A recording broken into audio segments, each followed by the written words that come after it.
Hey guys, welcome to the Massive Iron Channel. I'm Steve Shaw. In this video, I'm going to talk about ATHLEAN-X and his recent deadlift video. Before I get into that topic, if you have any questions or comments, drop them down below. The best topic ideas I turn into videos just like this. If you need coaching, check out the link below. All right, so I've thought about making this video for a while. I hesitated because I knew it would, poke the hornet's nest a little bit. I just want to say before I start that, there's a lot of good things that Jeff Cavaliere does in this industry. There's not a lot of, genuine guys. I consider him to be one of the more genuine lifters. And for that, I have respect for him. What I'm going to do in this video is simply analyze his deadlift. That's it. That's it. People have been asking me a lot about his fake weights. Is he using fake weights? Do you think he's using fake weights? Why do you think he's using fake weights? And you know what? I don't want to dive into that. I'm not a psychologist. I don't know anything about it. I don't know any background. I don't care to speculate. But what I would like to do in this video is simply analyze his deadlift.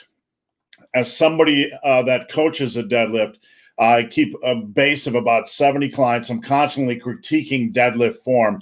I'm going to critique this just like I was critiquing it for Jeff Cavaliere. Excuse me. So we're going to dive into that in just a second. Before I do so, I want to say I've spent probably 12 years in this industry working for Muscle and Strength and Tiger Fitness. And the hardest part about doing that is having my own channel in an industry that I also work in. I've often had to keep my opinion to myself, because my opinion on something might have conflicted with what my employer believes or perceives or whatever. And there's been occasions where I've said something on YouTube where my employer didn't like it. And the point in bringing this up is I have lived for so long in this industry, not being able to share my opinions on some things. And that's why doing something like this, I want to present you guys. It's something that I look forward to for years, just being able to share open, honest opinions about stuff without causing controversy, without bringing it into my work environment, etc. So what we're going to do is I'm going to pull up the deadlift video and I'm going to comb through it and let you guys know my opinion. So let me just get that on screen here. All right, you guys can see what we have. I'm going to put this on repeat. But this is the end of the deadlift video, and it was from a recent video from Jeff Cavaliere. Reduced the clip down to about 17 seconds, but you can see there appears to be like 425 pounds of weight on the bar. There's a couple things I'm going to point out here. Number one, the form, and number two, the grip issue. So I'm going to let this loop a little bit. All right, this is an earlier set, about 365, 405, and then we're going to have like 425. Now, let's see if I can back it up a little bit here. I want to start with the obvious, okay? Let me just scroll back, see if I can stop it. Okay, so let's start here. Ignoring the fact that this is Jeff Cavaliere, and somebody's invariably going to say, hey, they're going to get the comments, you're just attacking him or you're just doing a drama video. What I'm doing is a deadlift critique. That is all. Again, I am not speculating on fake weights, if they were used, if they weren't used. I'm going to tell you what I see in this video. Number one, this is where the pull is being initiated. There's a couple issues I see here. Number one, a couple big issues that concern me. Number one, the arms look a little bit bent to initiate the pull. What happens when you initiate the pull with arms like that is they're going to lock up. And invariably, as you're pulling on the bar or trying to stand up, you are going to you're going to see a chain reaction. When the arms lock, generally the hips are going to shoot up. And as you can see, as I get into point number two here, that's already an issue. The hips are already up. So the arms are not completely locked out or, not completely straight. They're a little bit bent. That's inherently dangerous. That's a huge red flag. If I had a client doing this, I'd tell them they need to watch that. His position under the bar looks fine. I will say his aggressiveness in grabbing the bar and just gripping and ripping, I'm not sure his weight is on his heels. I do not see him getting his posterior chain tight. What I mean is, what I do on a deadlift is I will grab the bar, I will raise my hips, and I will pull myself down onto my heels, making sure I load my hamstrings, my glutes, my hips, my weight is on my heels before I pull. That way I have lower body tightness. If you watch the video, and I'm going to let it roll a couple times, you're going to see that A, the arms are bent, B, he just kind of grips and rips, and I don't believe he sets up properly to get that tightness in his hamstrings, his hips, his glutes. I don't believe his weight is on his heels.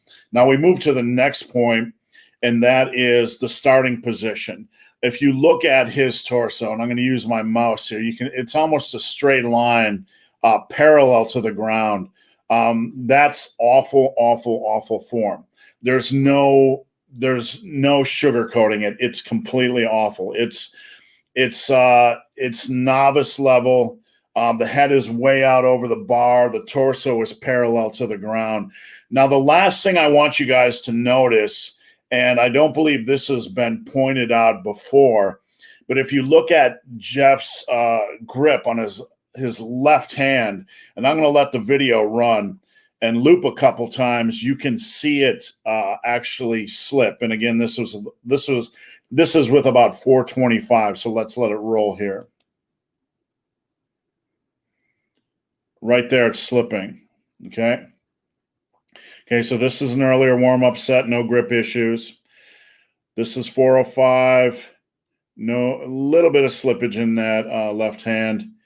And this is 425. Fine, slipping. Okay, so it appears, and we're going to watch it once again, it appears at the end we're getting just a little bit of slippage on that grip. And I'll explain to you why I believe that's an important point.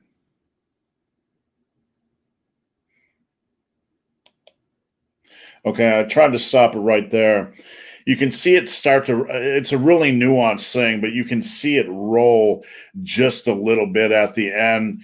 And why I feel that's important is it's an over-under grip. So naturally, that's going to be a really strong position compared to a double overhand. His grip is slipping a little bit. People are going to debate this point, whether it happened or didn't. I encourage you to look back at the video over and over again to watch. But it's something we need to at least talk about, because if Jeff is capable of pulling 495, it would have to be with straps or VersaGrips, something like that, because just looking at this and seeing a little bit of grip slippage, it's concerning to me, because I don't feel like, it was a fluke. You could almost start to see it on 400 a little bit. And we're seeing it here on 425. I believe it's 425 or whatever this, whatever it happens to be. So that's an issue again. So I'm going to roll through this a couple more times, and we are going to watch. There's 375. 405 again he's very consistent with how his torso is nearly parallel to the ground, arms bent a little bit. I mean, Jeff's kind of got that, body type where it's harder to see, but his arms almost always look bent, but his head's way over the bar. His torso is parallel to the ground. And again, watch him set up here. You don't see him, you just see him grip and rip. He doesn't really load his weight on the heels, get his hamstrings, glutes, hips loaded, etc. He doesn't really get his posterior chain tight and braced. So watch that. Just grip and rip. Arms are bent a little bit, and there's a little slippage. All right, guys, that's it. That's my critique. I've been asked about 1 million times in the last month about Jeff Cavalier and fake weights. I'm not going to weigh in on any of that nonsense. All I want to do is show you guys, as somebody that coaches for a living and somebody that is deadlift obsessed, what I see in Jeff Cavalier's deadlift video. You guys can make of it what you want. You can comment on my opinions down below. Let me know what you think, and let me know if you think I missed anything or if I was providing a fair critique. All right, guys, thanks for watching. Have a great day.